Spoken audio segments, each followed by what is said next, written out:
Hello and welcome to Excel tutorials from IT Army, and this is tutorial number 26. So let's get started. In this tutorial I'm going to talk about entering the numbers. Entering numbers is pretty straightforward. You just type in some numbers and they get accepted. In case if the numbers are pretty large, it automatically converts into scientific notation. If you don't want that, you can just say I want to have in number format, and it's going to show something like this. And then we have different options over here, whether you want to have the 1000 separators or not. You can switch it on or off from here, comma separation. And if you want to have the decimal places, you can increase the decimal places, and you can reduce the decimal places from here.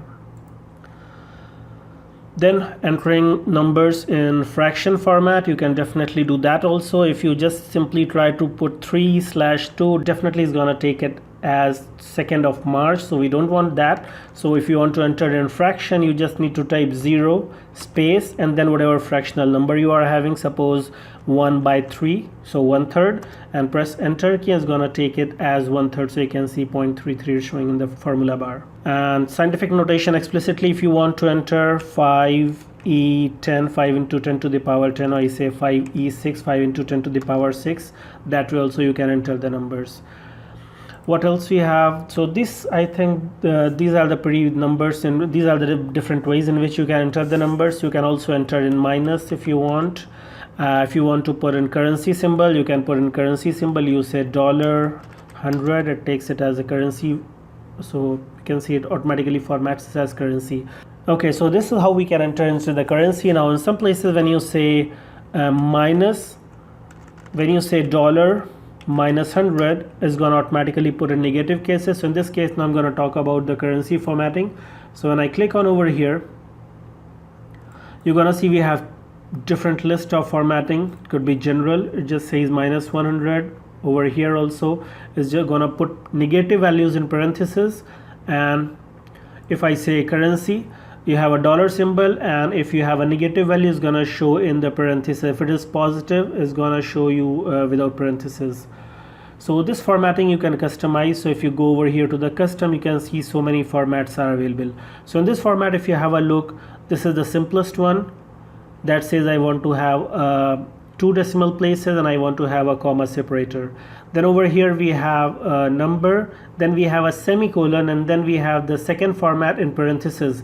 So this semicolon means that this format before semicolon is going to use for positive numbers, and if the number is negative, this format is going to be used. Third format also you can see over here is that says that we have before semicolon this format, semicolon, and then we have within square brackets red, and then we have this number going on over there. So it means that if the number is negative, it should be within parentheses and it should be displayed as in red color. So these different formats are there. You can just try on different formats. Maybe sometimes you want to display some other text that you don't want to literally use it. Suppose you want to display like 10 kgs, 5 kgs.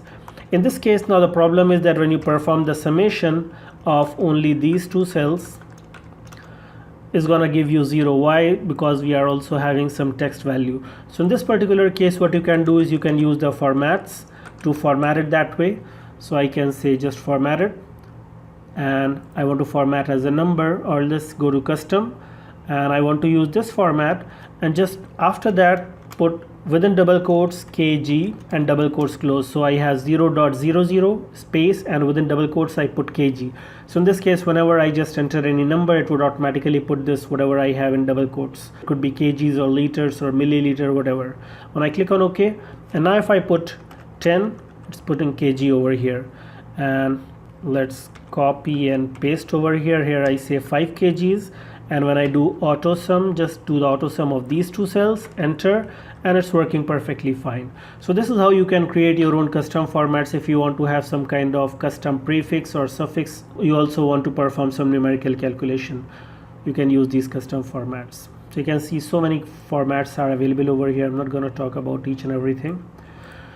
So that was all about entering a number. Hope you found this video useful. If you have any questions or comments, please post in the comment section below, and don't forget to subscribe. See you in the next video.